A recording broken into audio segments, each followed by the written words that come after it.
Today I'm going to be sharing with you guys the 6 steps that we use in our training at Master the Market that has helped several new traders grow into full-time professional traders in as little as a year. Let's get right into it. Now there's going to be some great content here in this video, so stay tuned, but if you want access to our full training program and you want to learn our strategies step by step and even watch our strategies in action with our live trade recordings, all of that and more can be found in the Day Trade Bootcamp, which is provided to all of our members at Master the Market. There's going to be a link down below in the description for you to get signed up. Okay, without further ado, step number 1 in these 6 steps to being a profitable trader is going to be building a foundation. So everything that you learn in regards to what are stocks, what is day trading, buying versus short selling, candlesticks, technical analysis, chart patterns, support resistance, RSI, time and sales, all of that is going to be really your foundation. And unfortunately, a lot of new traders will just take this foundation and run with it, thinking that this is enough to be a full-time trader. And that's simply not going to be the case. This is step number 1 in these 6 steps. And these are the different sections that we have in our first step at our Day Trade Bootcamp at Master the Market. You're going to learn all of this very thoroughly, and it's going to be a great foundation then to build off of and start learning real trading strategies to actually execute your trades. And of course, that is going to be step number 2, having a real trading strategy with proven results. Most traders are not going to be able to just use support and resistance or trend lines or different indicators on their charts in order to be a consistently profitable trader. You need something that has a real edge in the market, and some kind of trading strategy is going to allow you to do that. So for example, in the Day Trade Bootcamp, we will teach you 3, the opening range breakout strategy, the parabolic short strategy, and the relative strength weakness strategy. All of those are strategies that I've had success with for years, and one of them specifically, the opening range breakout strategy, we can explain to you here very simply in just a few minutes. And the idea behind this strategy is that we're waiting for that first candle to form after the market opens. That is going to be our opening range. Ideally, this is going to be on the 5-minute chart, but you can also really do this on the 1-minute chart, the 15-minute chart, the 60-minute chart, whatever it may be. 5-minute chart is kind of the sweet spot in my personal preference. Once that first 5-minute candle closes, we're then going to look for a breakout above that candle's high for our entry point for the trade. We're then going to risk underneath that previous candle's low, and a lot of times what this allows us to do is keep a very small amount of risk and get into trades early just before they start trending higher and higher and higher throughout the rest of the day. And a great example of that and the strategy in action is going to be right here with NVIDIA. This is the 5-minute chart. We have our first 5-minute candlestick down here. That is going to be our opening range. The very next candle starts to push above that opening range breakout level. That's going to be our entry point. We would risk off of that candle's low from the open, and we're able to then catch a really strong trend that happens throughout the rest of the day with a risk that is really a fraction of the amount that we were able to profit. And that is the nice thing about this strategy. Again, you're able to get into these trends early on and catch a much larger profit than you typically are going to be risking. And this can be applied to futures trading, large cap stock trading like we have here with NVIDIA, small cap or penny stocks as well. Really anything, because it is just a technical strategy. And it is, of course, very simple to learn. It tells you exactly where you should be entering the trade and where you should be risking off of. And that's why it's so beginner friendly. But at the same time, it is a strategy that I have had success with for years at this point. So do not underestimate simplicity when it comes to learning these trading strategies, because really all that matters is that you're going to be executing the strategy well. And when it comes to execution, the best way for us to refine our entries and our exits and to learn a little bit more about our strategy from step number 2 is going to be step number 3, tracking data. Most traders, unfortunately, do skip out on this step because it is kind of tedious and a little bit boring to do. But again, this is a very important strategy, and it's going to really help us to refine our trades. So what we're trying to do when it comes to tracking data is we're trying to find different averages and we're trying to find different outliers. So for example, if I was tracking data for opening range breakouts, we would of course keep track of the date, the symbol, the opening range breakout price. We would also want to see things like the volume, the float, the percent change from the opening range breakout level from the previous day's close.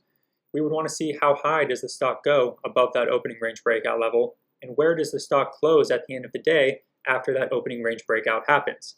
And by doing this, we can see that we are able to get some averages in our data.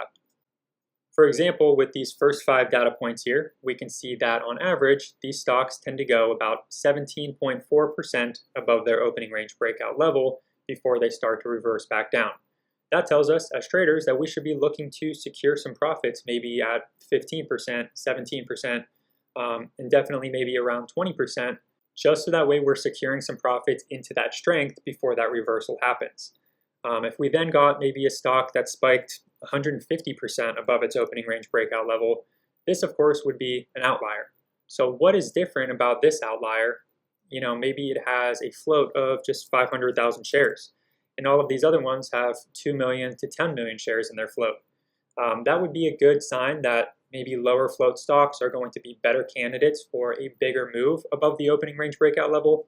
So we can start to eventually see similarities in these outliers, so we're able to catch these bigger moves that happen. And there's going to be different data points that you're of course going to want to keep track of depending on the strategy that you're using.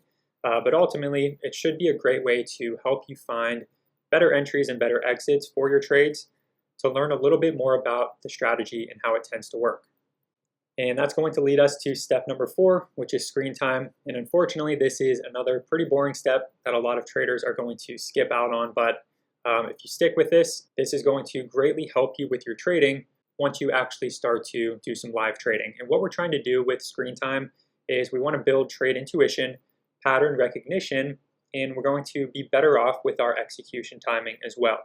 And the idea is that we're using something like OBS or Open Broadcaster software, or even QuickTime, to actually record our screen when the market is open, and we're then able to watch back those recordings, look for things in the price action that maybe tell us, hey, this would be a good time to buy, this would be a good time to sell.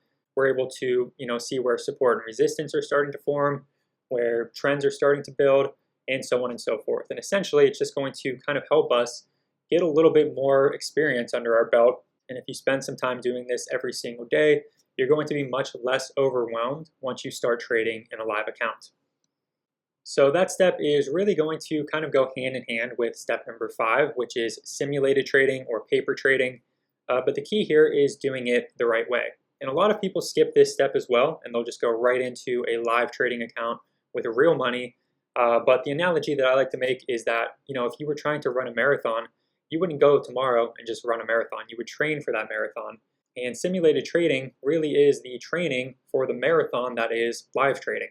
Putting in this work and putting in this practice is going to set you up for success once you start trading with a live trading account. And the best part about it is you're able to do this with $0 in risk. There are tons of different simulated or paper trading softwares out there. I always recommend traders to TradingView. They have a great software here. All you have to do is sign up for a free account, and then you can go ahead and put in any stock symbol that you want to trade.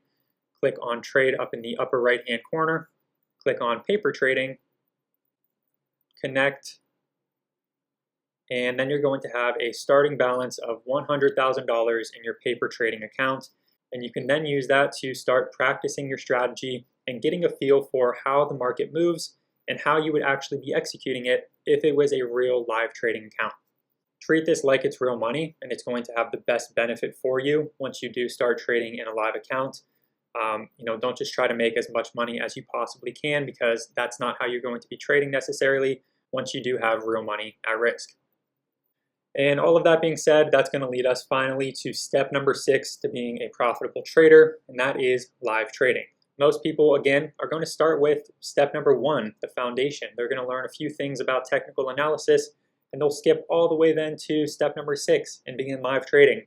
And unfortunately, again, that's just not how the market works. You're going to start off in a hole most of the time. But by going through all 6 of these steps, you're going to be much more prepared and much better off once you do start your live trading. And the key here is to start off small. There's no need to start off with $10,000 in your trading account, because you have to realize that if you're a new trader, even if you've gone through all of these steps, you're still going to make mistakes early on, and you want to start off with a very small amount of losses ideally. So that way, once you have some consistency and you have a little bit more confidence in your trading, you can then add more money into your account and you can start to scale up from there. And I've now been trading for over 10 years, but if I was starting over from scratch, these are the 6 steps that I would follow step by step in order to be a profitable trader. I hope you found some value in this video, and if you did, please make sure to give it a like and subscribe to the channel. And again, if you want to take things a step further and get access to all of our premium education, learn about technical analysis and different trading strategies and see those strategies in action in live trade recordings, and even access to our downloadable resources and our training, all of that is in the Day Trade Bootcamp, and there will be a link down below in the description to get signed up at Master the Market. Thanks again for watching. I hope you enjoyed, and good luck with your trading.